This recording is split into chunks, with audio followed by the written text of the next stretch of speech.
There's a place, a school, an institution where a professor resides. One that for the past 30 years has traveled the world teaching others. A pioneer in America of the fighting science of Savate.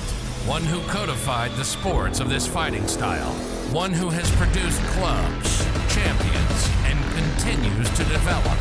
Listen to words of Professor Buitron.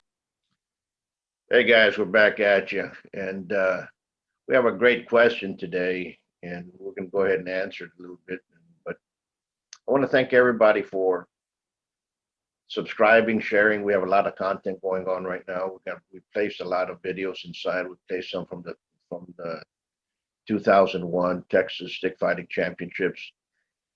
Those guys did great. Go out there and check out those videos.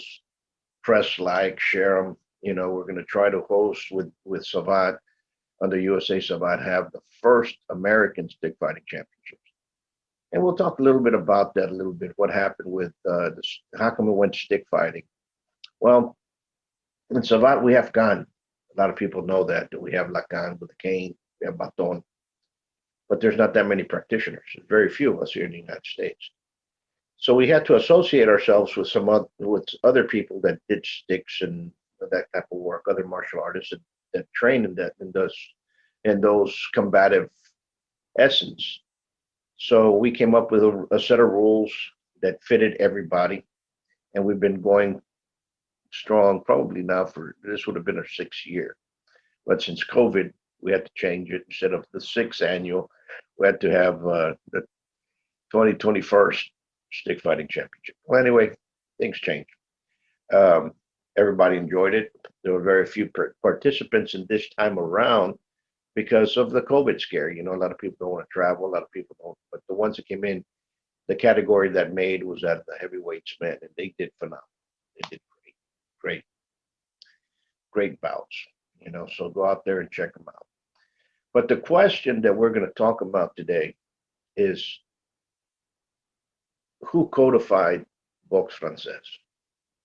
Okay. People say codified it. When did the silver gloves merge? Did they have a sash? They didn't have a sash. Was there a bronze glove? Was there a gold glove? All that existed.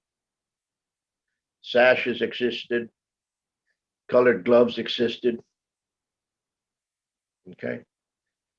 And Boxe Française, at the same time Savate, we're talking about Boxe Française now in the 1800s, professors will go in front of it was a community of pugilists that gave you the title, whether monitor or brevet or professor or maître. It was the community that gave you the title due to your knowledge. There were no tests written. Everybody had a method. You had kicks, fuetes, and so on and so forth, chasses, balances. They all coup de base. Everybody did them. But each school, each professor did it in his own way. Okay. The professor that codified Boxe Française, his name is Joseph Salomon. Okay. Joseph Salomon came from Boxe Française. Did not come from Savate, Boxe Française. His teacher was Louis Vigneron, which was Maître Vigneron, or the cannon man. He was a legend in Savate. You know, he used to hold a cannon and shoot it off his shoulder. It's a great story. It's truth. You know, I'll show the tomb because we ended up finding it. It's spectacular to see that you can actually see that these individuals actually lived. What happens with the history of Savate, especially in the 80s, 90s, it started getting so far apart from each other. People started mixing histories together, mixing history of Savate with Boxe Française. It's the same thing. Let's put it together.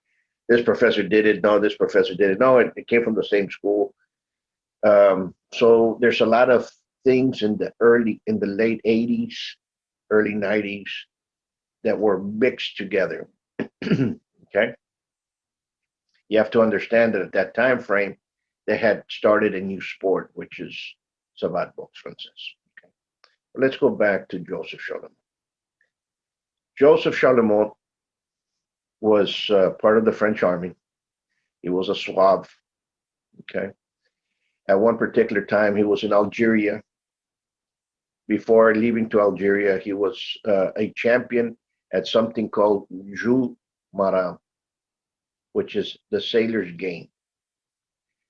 When you talk about the sailor's game, and I did ask Silvani about this, Professor Silvani, he used to say that it was Chasson. But there is nowhere in the books that puts those two together. Jeu Marin and Chasson, maybe so. You know, there's Jeu Haute and Jeu Bas, high game, low game. People say the high game was to kick high, and the low game was to kick low. Actually, it was a social class prejudice kind of thing. A Jeu Bas, you did Savate, Jeu Haute, you did Boxe Française. That's the way it was explained to me by three different people, and I kind of followed that line. Those people were Count Baruzzi, Professor Selvin Salvani, and the past technical director, Claude Valadier. Those were the ones that explained that to me. And to me, it makes a lot of sense. Okay. You have to realize that in Paris and France, you have social classes and you have social discriminatory elements within it up to today. Okay. It has not changed. Well, anyway, Joseph Charlemagne was exiled in the 70s, 1870s, we're talking about. A lot of French were exiled in 1870s. A lot of military veterans were exiled. Why? Because you had the Paris Commune. Socialism, communism, this new wave progressive movement entered. They kind of did an uprising in Paris. They controlled it for about 6 months. The armies came back and they exiled everybody. So I remember this very well because I didn't know anything about it. In 1991, I was made part of. I was a delegate official, the official delegate of the International Federation. I still am. And what happened was that I was in Belgium, and in Belgium in this meeting, the Belgians said Joseph Charlemagne was exiled over here, so we should change the name of Boxe Française to Boxe Belgium, something to that effect. And everybody started laughing. And I was kind of like, why is that? So I went back and started reading why. And I go, okay, I understand. Well, the codification of Boxe Française came with Joseph Charlemagne. So somewhere around the 80s, 1880s, when he moved back to Paris, he moved back right shy of 1890. He restarted his schools, restarted teaching. His son was around. They kind of had that movement back and forth. The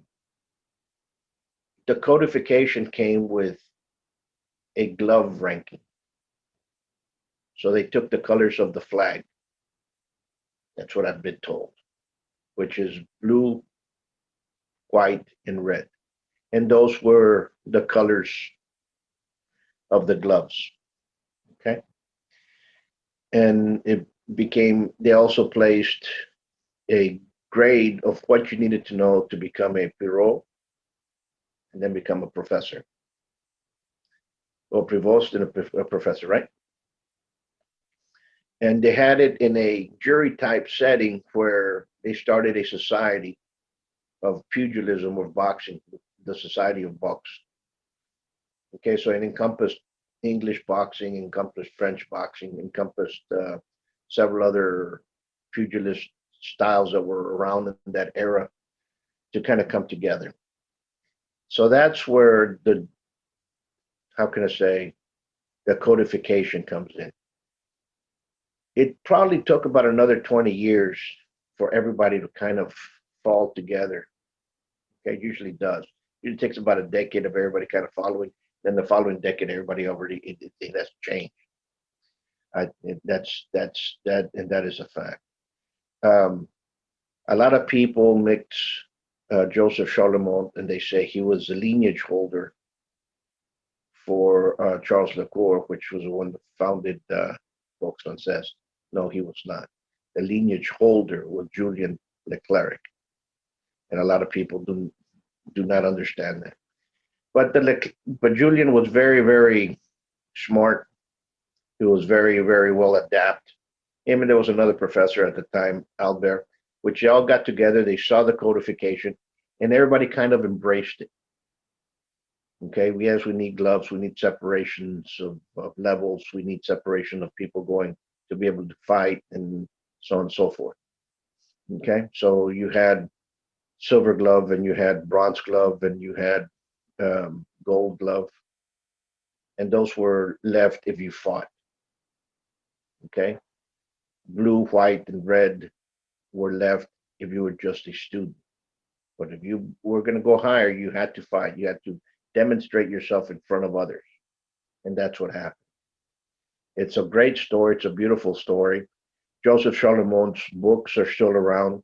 You know, he does play. He does show a lot of the ground fighting of when they grab your leg when you turn around. Those techniques, I'm pretty sure those were the what was picked up from the Jumaran that it is told that he studied. You know, the sailor's game, or what I might say, it's Chasson.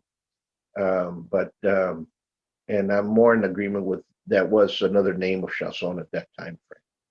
Okay, it is Savate. You have to realize that to get the whole story, you have to read several different books in French, and they might say one sentence or two sentences, and you have to pay attention with the old professors. And right now, the old professors are basically dying. I think the oldest one is Claude Simoneau, still around.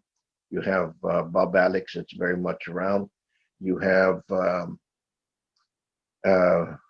Bernard Plaze, the senator, who's still around, which has nothing to do with Savate anymore. But those individuals do hold a lot of the old stories that can go out. You have the old guard, you know, you have my Professor Patorel, Viviani, they're still alive, Massage. They can tell you everything that occurred probably from the 60s to this point, okay? And they know that history backwards and forward. And it's one thing that we need to preserve it. And I'm glad that people are asking questions. But the Joseph Charlemont story has sometimes been mixed up with his sons, Charles Charlemont's, and the Leclercs, and there's a lot of other professors in the time that kind of just, oh, this happened, let's just put it together. It's this person that did it. No, it's not. Unfortunately, it's happened before, and it's taken some time to kind of separate them out. Okay, about 20 years really, but a lot of people don't know that. You know, the sad part about Savate, you have practitioners in Savate right now that do not understand that they had a weapons element of Gan and Baton, and had other disciplines alongside those. They have no clue that they were both taught together at one time. That's the sad part. So unfortunately, it's being lost. Folks, if you like it, press like. If you want to ask me some more questions, do so. Please be safe, stay safe, and always be moving forward in a positive direction. Until next time, much peace.